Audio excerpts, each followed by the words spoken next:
This Pancakes 101 video is sponsored by SimpliSafe. More on them later. I'm going to show you a foolproof pancake batter and some little variations on it. Then I'm going to walk you through some options on how to actually cook it, because you do have many options. I hope to show you what can go wrong as much as I'll show you what I would consider to be right. Do not be expecting any fancy twists. This is a basic, effective recipe for a basic, effective food. Probably the first thing I ever learned how to make. You can obviously make your batter in nearly any vessel, but to me, this is so a job for my big 1-quart Pyrex measuring jug, because the first thing I want to do with it is melt some butter.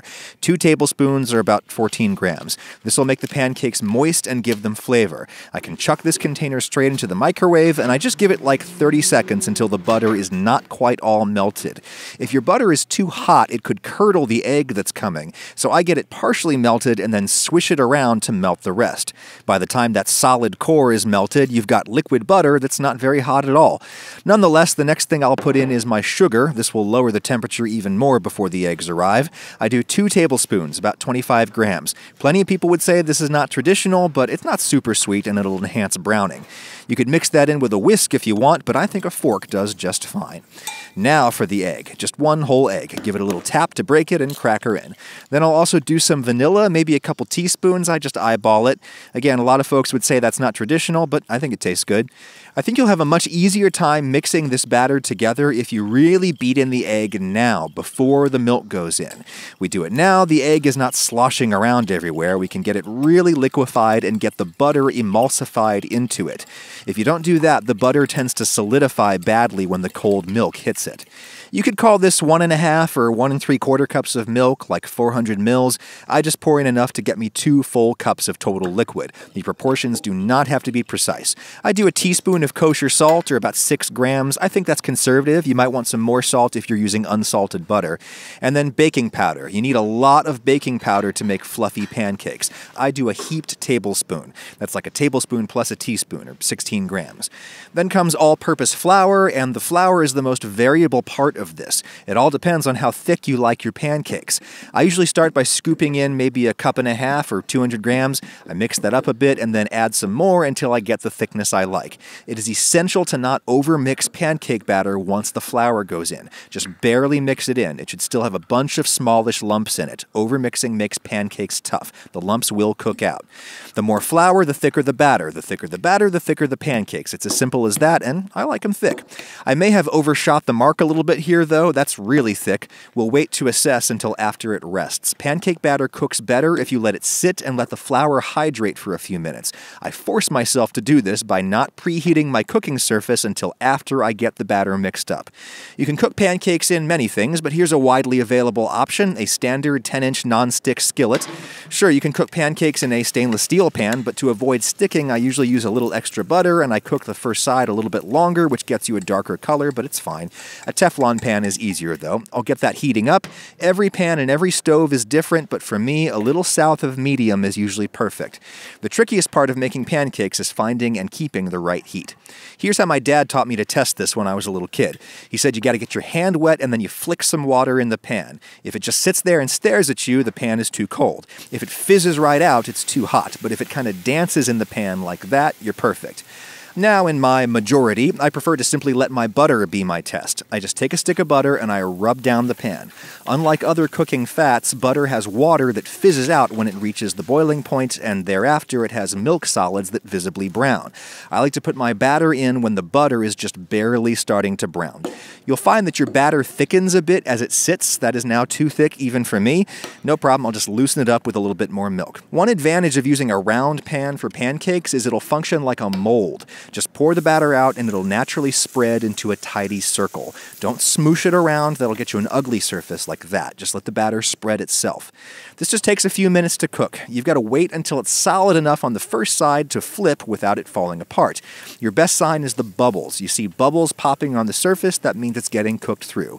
They'll form on the edge first and then move into the center. How do we flip? Well, the problem with using a pan with a raised edge is that it's kind of awkward to get a spatula down in there. Plus, a normal home kitchen spatula like this is too small for a 10-inch pancake. The pancake really might bend and break as you're flipping it around, so you have to wait until the bottom side is really cooked solid, and then, yeah, by that point it could be burned. This is why a lot of people making large pancakes in pans tend to flip the pancake in the air. You can air flip it before it's solid enough to safely flip with a spatula, and therefore before it might be too dark. You can't be hesitant. If you are, you won't flick with enough force. There, you can see that it smelled my fear a little bit there.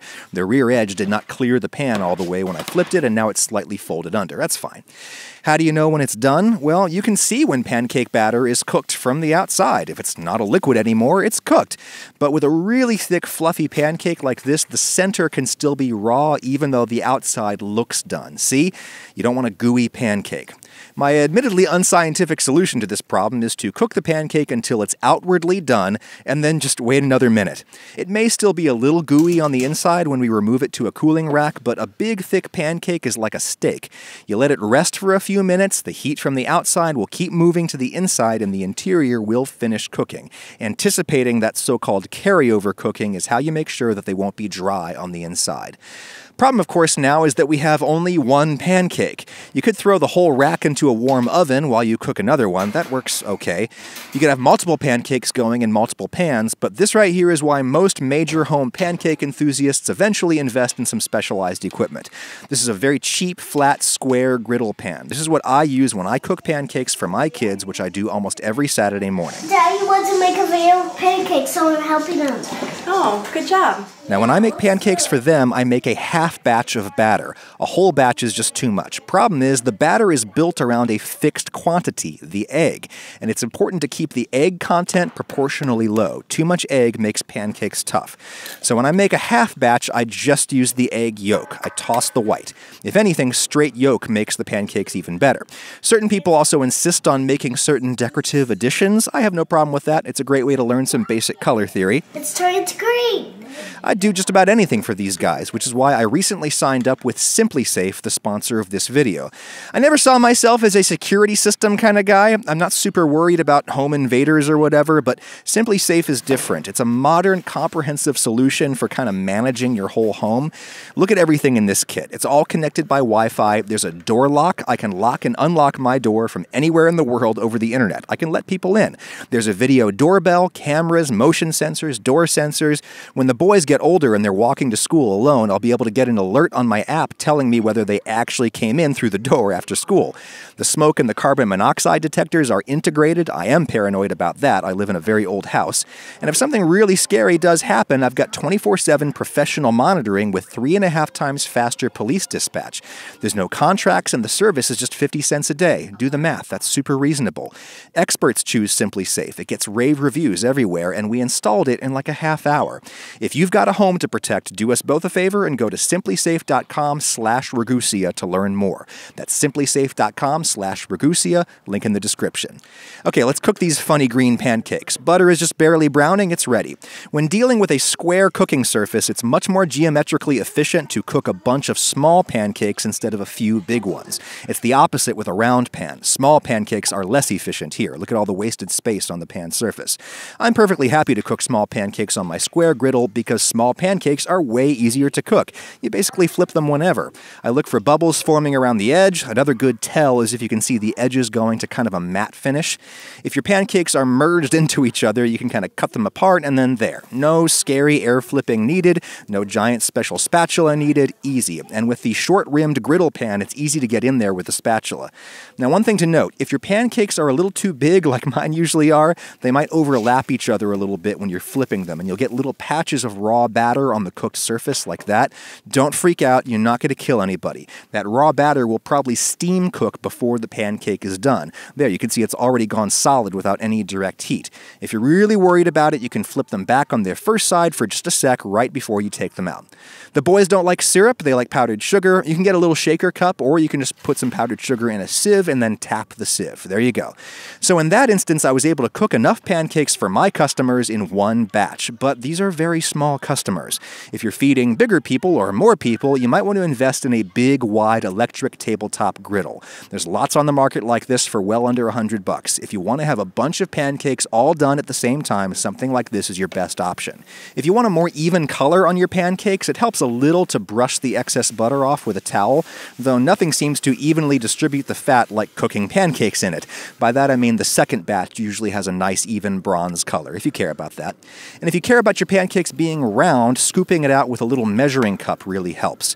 You can buy these pancake batter dispenser thingies with a valve at the bottom. These are supposed to give you perfectly round pancakes, but I find that it only works with a thinner batter. A thick batter, like I prefer, just does not flow evenly, and the little measuring cup really gets you almost perfectly round pancakes.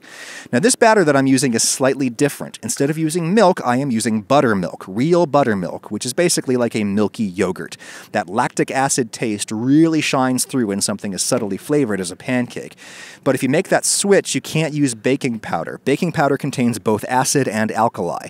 The buttermilk provides all the acid you need, so you just need to balance it with alkali, baking soda, sodium bicarb as the Brits would say. Just 1 teaspoon max, really, to neutralize this much buttermilk and make bubbles. Pulling these out to a cooling rack may be the single most effective technique to improve your pancakes. They're putting off a ton of steam right now, and if they were sitting on a plate, that steam would be condensing underneath them, making them soggy. Yes, I prefer fake maple syrup. Don't at me, Canada. Oh man, something so simple has no business being so good.